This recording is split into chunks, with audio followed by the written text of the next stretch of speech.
imaginez, vous êtes un entrepreneur passionné, un coach dévoué ou encore un freelance ambitieux. Vous essayez de travailler sur votre marque personnelle, mais ça ne fonctionne pas comme vous voulez. La bonne nouvelle, c'est que vous n'êtes pas seul. Dans cette vidéo, ou dirais-je en épisode de podcast, je vais essayer de rentrer un peu en profondeur, pour vous expliquer un peu ce qui ne marche pas pour votre marque personnelle. Peut-être que la raison, c'est vous, et comment vous pouvez améliorer ceci. Dans cet épisode de podcast, nous allons aborder des sujets qui sont assez importants, je pense, pour une marque personnelle que souvent beaucoup de personnes négligent. Entre autres, parmi ces éléments, il y a les difficultés courantes auxquelles nous sommes confrontés quand on décide de mettre en place notre marque personnelle. C'est-à-dire que nous sommes très généralement confrontés à des obstacles et souvent pour corriger ces obstacles-là, on peut se décourager ou se dire que non, c'est pas fait pour nous. Aussi, ce qu'il y a à comprendre, c'est que je vais vous parler dans la deuxième partie, je vais vous parler de l'aspect de travailler sur soi-même. Oui, je suis pas un coach en développement personnel, mais je pense qu'il y a beaucoup de personnes qui ont du mal à amplifier leur marque personnelle parce qu'ils ont ce travail de fond qu'ils ne veulent pas faire. Donc du coup, dans la troisième partie, je vais vous démontrer pourquoi le problème, très généralement, c'est vraiment vous-même. C'est pas du développement personnel, mais c'est un travail de fond sur soi. Donc, je vais essayer en fait de vous donner des éléments qui vont vous aider à réfléchir sur ce travail de fond. Et aussi, je vais vous montrer comment est-ce que vous pouvez garder une cohérence. Parce que souvent, une marque personnelle, c'est vraiment la cohérence que vous allez avoir, c'est-à-dire la cohérence que vous allez créer. Et comme chaque semaine, je vais vous parler de l'un des outils que j'ai découvert dans la semaine pendant mes recherches, etc. Et pour terminer, je vais vous parler de mes actus. Qu'est-ce qui s'est passé dans mes actus, comme ce que j'ai fait la semaine dernière.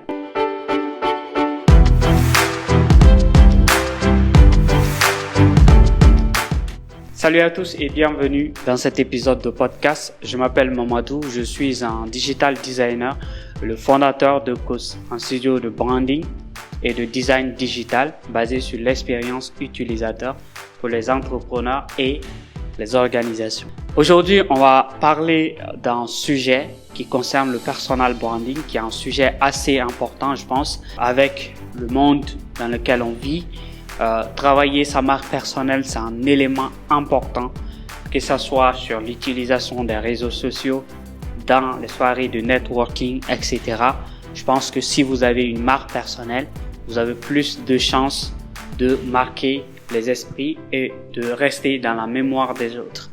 Donc, c'est un épisode de podcast, mais si vous voulez, j'ai déjà enregistré un épisode où je distingue les trois catégories de marques personnelles.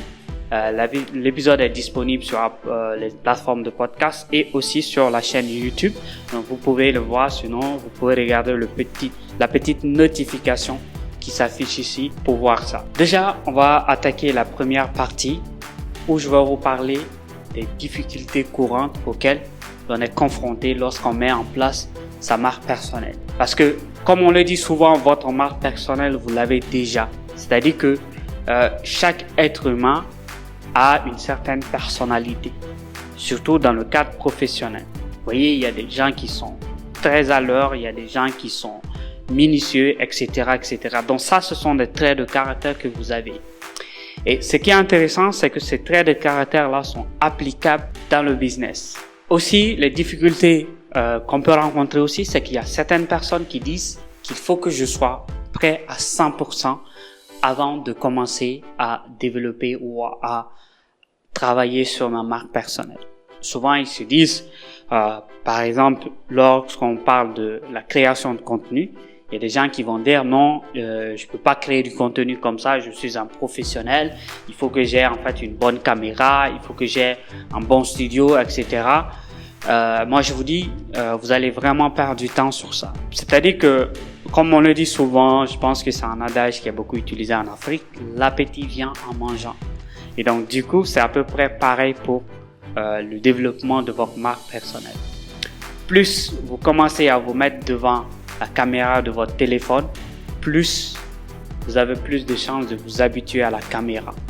Et ça, c'est un aspect qui est important. L'autre aspect aussi, c'est que le fait de pratiquer va vous permettre de faire la découverte de certaines choses, d'apprendre certaines choses et de vous améliorer sur certains aspects. Parfois aussi, l'autre difficulté, c'est qu'on se dit que peut-être si on le fait, il y a déjà des milliers de contenus qui sont sur le sujet, pourquoi les gens vont m'écouter? Non. Parce que le fait que vous créez du contenu, pour moi, vous créez en fait votre marque personnelle. Bon, ça ne part pas sans la création de contenu, soyons d'accord. Parce que vous pouvez avoir une marque personnelle assez forte sans que vous-même vous soyez un créateur de contenu, mais ça dépend vraiment de l'industrie dans laquelle vous trouvez et de la position de votre entreprise, par exemple. Parce qu'il y a des gens comme Tim Cook, par exemple, ils peuvent avoir une certaine popularité, pas parce qu'ils sont seulement Tim Cook, mais parce qu'ils sont Tim Cook, le DG de Apple. Vous voyez, donc il y a quelque chose qui se passe. Le fait d'échouer, c'est quelque chose que l'on rencontre très généralement même dans le cadre de l'entrepreneuriat et c'est normal d'avoir peur, mais cette peur ne doit pas être un frein en fait. Vous devriez ravaler la peur et démarrer quelque chose tout de suite pour que, en fait, il faut explorer. Donc, pour pallier à ces difficultés-là, on a besoin d'un travail de fond. En gros, je veux parler du développement personnel, même si c'est un sujet que je suis pas très heureux d'aborder sur ce temps-là, parce que quand on parle de développement personnel, moi, dans le cadre ici, c'est de vous parler déjà de la manière dont vous allez vous organiser, par exemple, c'est-à-dire la partie productivité. L'autre aspect aussi, c'est de travailler sur votre personnalité. Parce qu'en réalité, lorsque vous décidez de développer votre marque personnelle, essayez d'apprendre un peu plus sur votre personnalité. Si vous avez du mal à le faire, je vous recommande en fait des outils de test de personnalité. J'ai découvert l'un de ces outils-là grâce à Lingen en 2019 lorsque j'ai travaillé avec lui. Coucou Lingen. Et l'outil s'appelle Strength Finder 2.0. C'est en anglais, mais en gros, c'est un outil qui va vous permettre de tester qui vous êtes réellement. Donc, c'est en fait une série de questions que vous allez répondre. Et dans les réponses, il faut que vous soyez honnête avec vous-même. Quand ils vous disent vous faites ça, si c'est oui, dites oui. Si c'est non, dites non. Comme ça, à la fin, les réponses que vous aurez données, ça va vous permettre en fait d'apprendre un peu plus sur la personnalité que vous avez. Vous voyez, il y a un certain nombre de personnalités, je pense qu'il doit y avoir 16 ou 12, si je ne me trompe pas. Après, parce que TrendFinder, c'est lié à un livre, et donc le livre, il est payant. Et si vous voulez faire le test, tout simplement, vous allez taper juste test de personnalité, et vous allez voir sur Google les résultats qui vont arriver. Il y a plusieurs outils qui proposent ces tests-là maintenant. Vous faites ces tests et vous allez voir ce que ça va donner. Donc, si vous n'arrivez pas à travailler sur vous-même, là, on va passer à la troisième partie où je vais vous dire que, en fait, le problème, c'est vous-même, en fait. Parce que si vous identifiez votre personnalité et que vous l'avez déjà, que vous pensez que, avec tout ça, vous n'arrivez pas à travailler votre marque personnelle, c'est que vous avez un problème. Parce que parfois, ce que je vois, c'est que certaines personnes, quand ils démarrent leur marque personnelle, ils se prennent pour des influenceurs. En fait, ce que vous devriez comprendre, c'est que oui, vous pouvez être quelqu'un qui inspire les autres, mais pas en faire votre business model si vous êtes dans une autre industrie. Parce que le business des influenceurs, c'est un business qui existe déjà. Donc, vous n'allez pas vous concentrer sur le nombre de vues forcément ou le nombre d'abonnés. Vous allez faire en sorte que si vous êtes un entrepreneur, un potentiel partenaire qui rentre en contact avec vous, qui va essayer de fouiller un peu sur vous sur Internet, va trouver quelque chose qui va lui motiver à collaborer avec vous. Quand vous êtes un freelance aussi, ça va être pareil. Ce que vous allez faire, c'est vraiment d'attirer des gens qui vont vouloir travailler avec vous pour ce qu'ils ont senti sur votre personnalité. Moi, aujourd'hui, je travaille avec des clients qui sont à l'extérieur. Et ce que j'ai compris, c'est que la majeure partie des agences là, C'est à travers des recommandations ou des témoignages d'autres personnes avec qui j'ai travaillé, qui sont disponibles sur mes différentes plateformes, qui les motivent à bosser avec moi.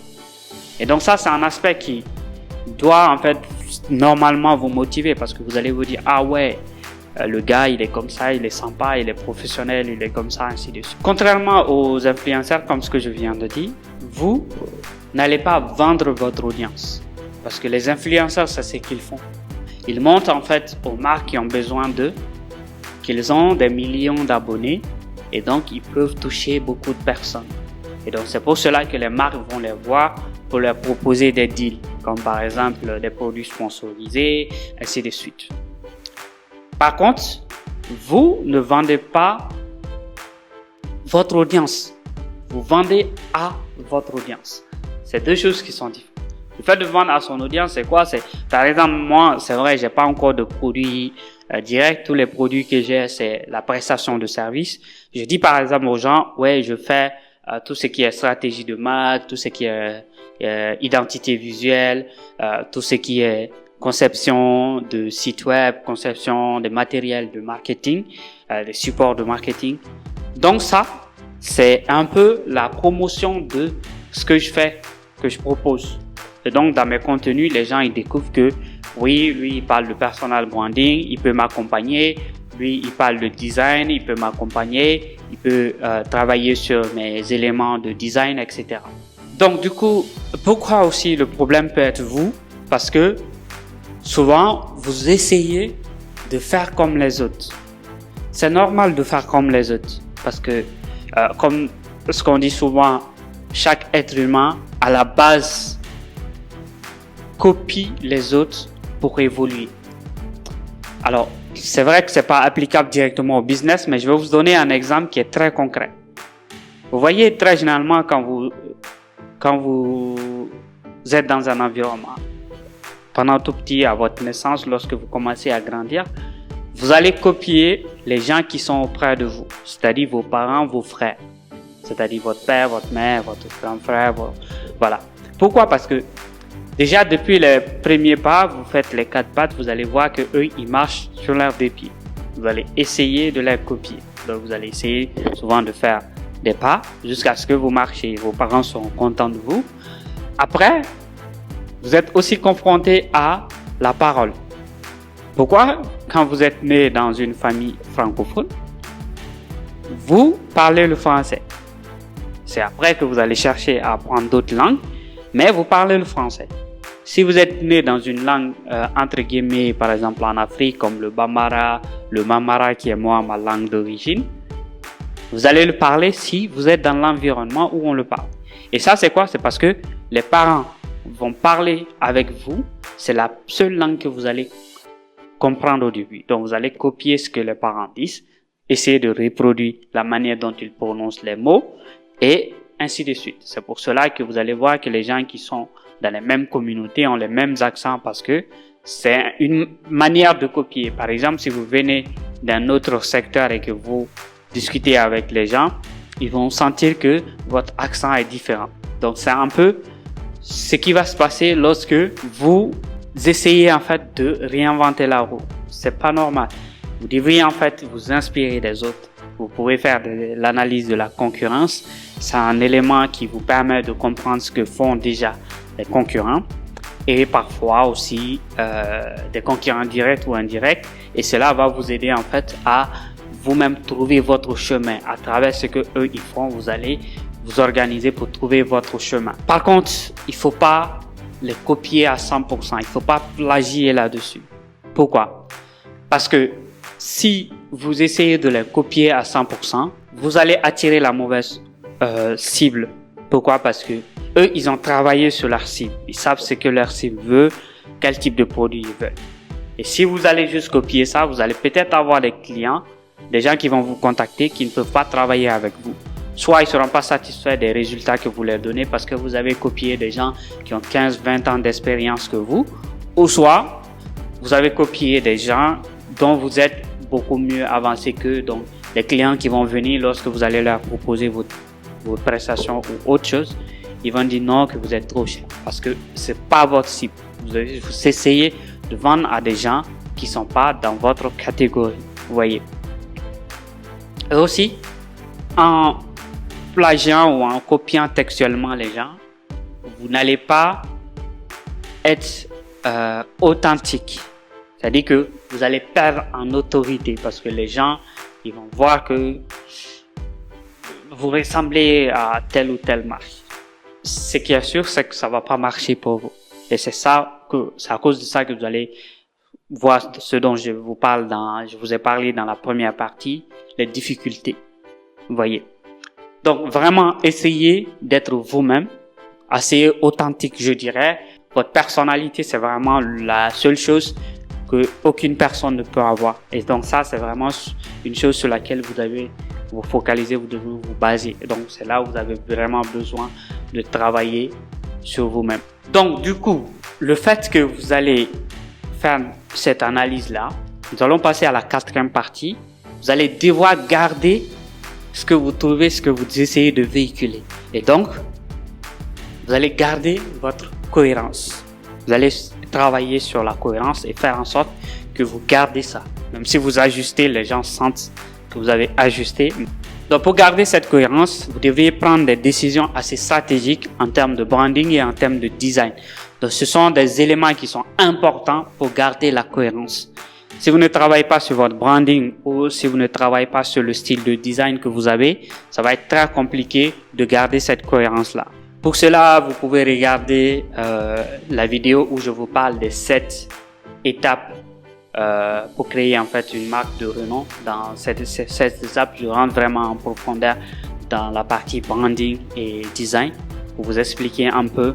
En gardant la cohérence aussi, vous allez un peu vous différencier des autres parce que si vous avez trouvé un style en termes de message, en termes de personnalité, en termes de design, vous allez garder ça pour vous. Même si les autres copient, les gens sentiront que lui, voilà, il n'est pas authentique, mais vous, vraiment essayez de trouver votre style et gardez-le. Vous pouvez l'ajuster au fur et à mesure des années, etc.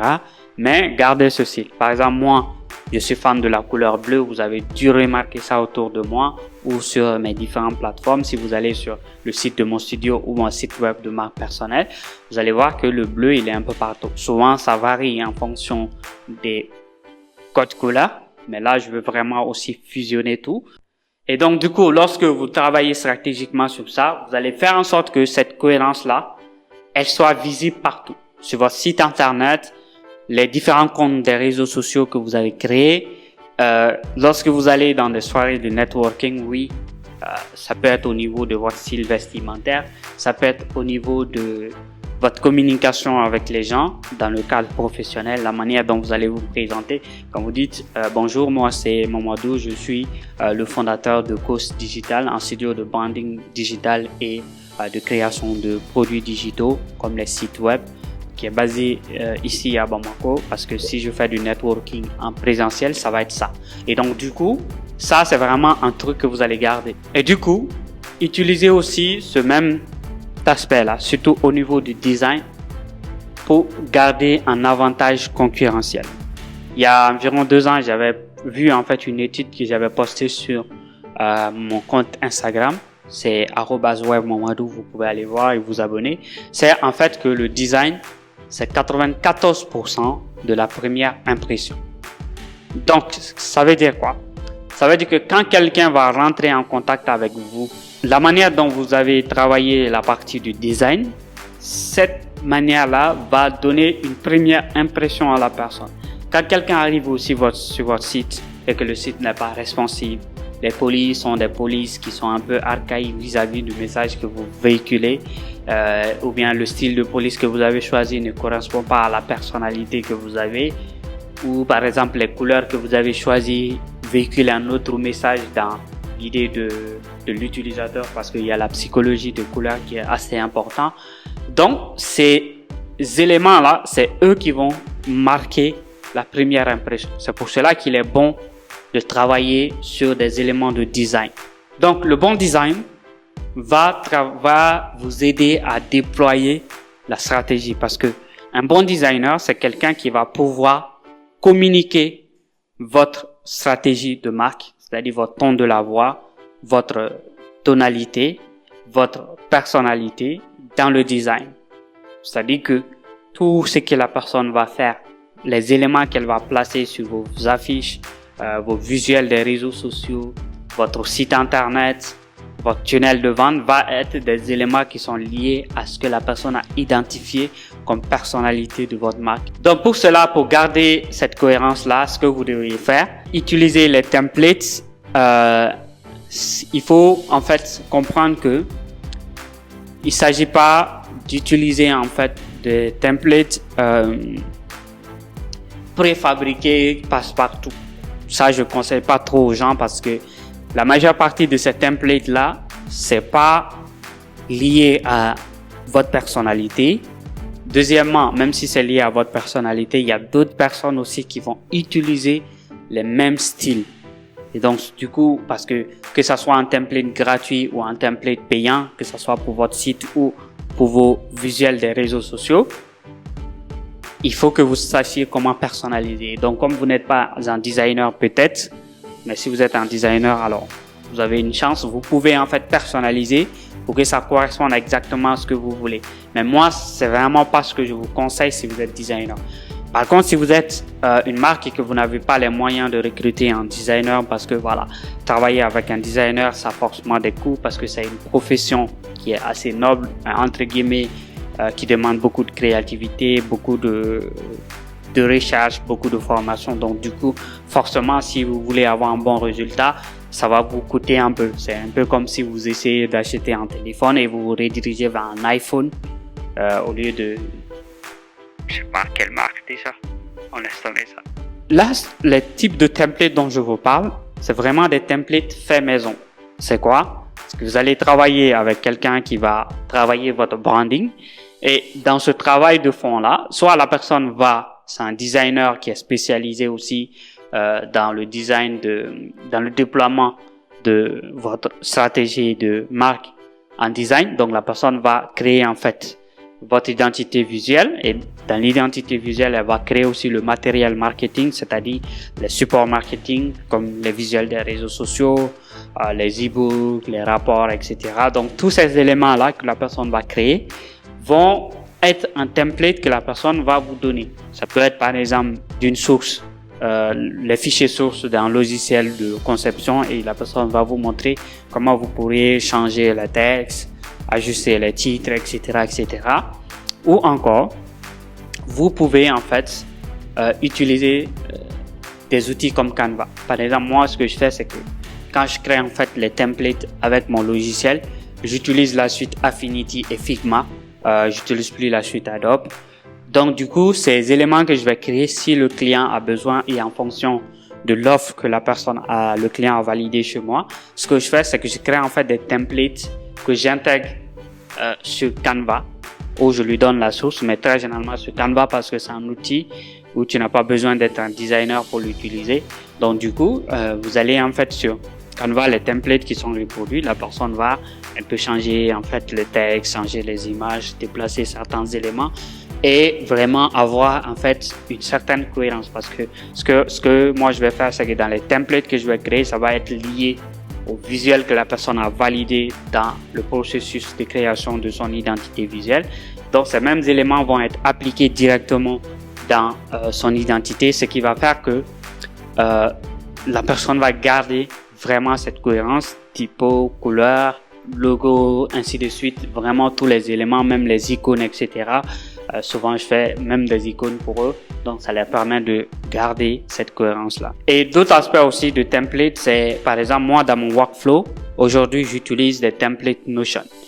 Les templates Notion, c'est quoi? C'est que à travers mon process, par exemple, quand je travaille avec un client, lorsque je veux rentrer un nouveau client dans ma base de clients sur Notion, je clique en fait sur un élément, ça génère 2 pages. Une première page, c'est lorsque la personne est prospect, donc il y a des sessions stratégiques qu'on va effectuer, ainsi de suite. Et l'autre aspect, c'est lorsque la personne a validé, je crée en fait un tableau de bord. Donc ces 2 éléments sont automatiquement créés.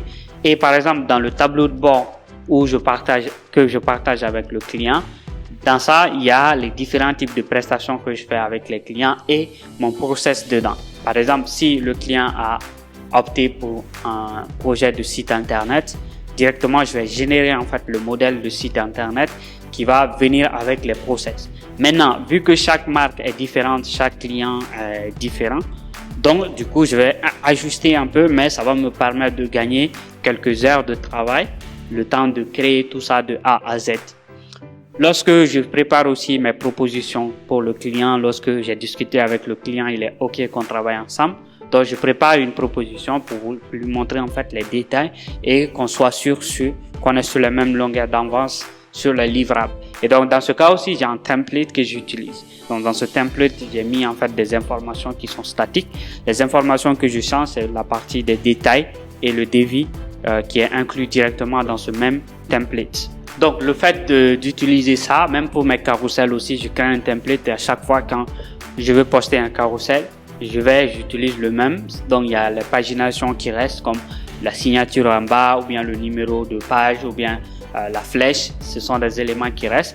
Et l'appel à l'action à la fin aussi, il y a le modèle qui reste. Je change juste le texte, ainsi de suite. Donc, ça vous permet de gagner un temps fou, le fait de placer à chaque fois ces éléments-là. Donc, c'est ce qui va garder votre cohérence. Voilà, donc je pense qu'on a fait le tour.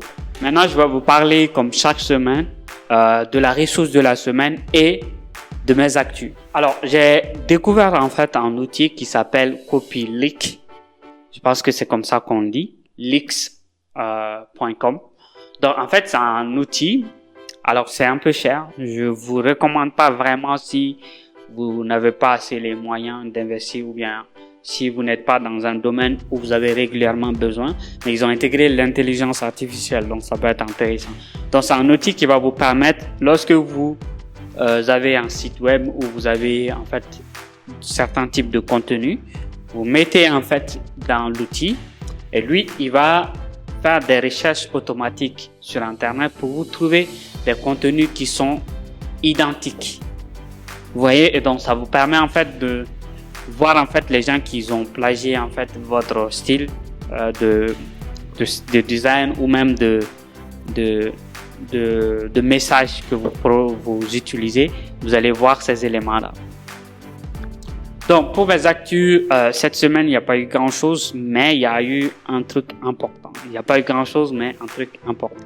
C'est quoi? C'est que j'ai participé à la finale de la coupe de mon grand frère, qu'il a mis au nom de mon oncle qui s'appelle Baba Sissouma. Et donc, du coup, ce qui a été intéressant, c'est que quand vous allez là-bas, vous allez forcément rencontrer des vieilles têtes parce que tout le monde sera réuni. Ça, c'est un. J'ai vu beaucoup de personnes, surtout des personnes proches que j'ai vues depuis mon arrivée à Bamako. Et aussi, j'ai eu la chance aussi de passer un temps fou avec mes deux enfants, je dirais, mon neveu et ma nièce. Donc, ça a été super cool. Un moment assez émotionnel aussi, j'ai trouvé. Et c'est très intéressant lorsque vous faites de networking en présentiel. Voilà. Et l'autre aspect, c'est que cette semaine, j'ai pas vraiment pu avancer sur le projet du produit dont je vous ai parlé parce que c'est un produit d'abonnement. Si vous voulez en savoir plus, n'hésitez pas à vous abonner ou à mes différents comptes ou vous pouvez même directement vous abonner à ma newsletter. Vous allez sur mamadoukoné.com/newsletter, vous vous abonnez. Lorsque le produit sera disponible, je vais vous proposer. Donc, c'est un produit premium, mais vous pourriez peut-être partager et gagner des commissions si vous me recommandez, ou soit vous pouvez voir aussi si ça vous intéresse et que vous voulez en savoir plus. Lorsque le produit sera disponible, vous pourriez en fait faire un appel de 15 minutes avec moi pour que je vous explique si le produit est pour vous ou pas, et l'appel est entièrement gratuit. Voilà, j'espère que vous avez aimé l'épisode de podcast ou la vidéo d'ailleurs. Donc je vais mettre en fait les éléments dont j'ai cités dans la description. Ça sera la fin de l'épisode d'aujourd'hui. Et surtout, restez simple mais professionnel. Je vous dis à la semaine prochaine pour un autre épisode de podcast. Ciao.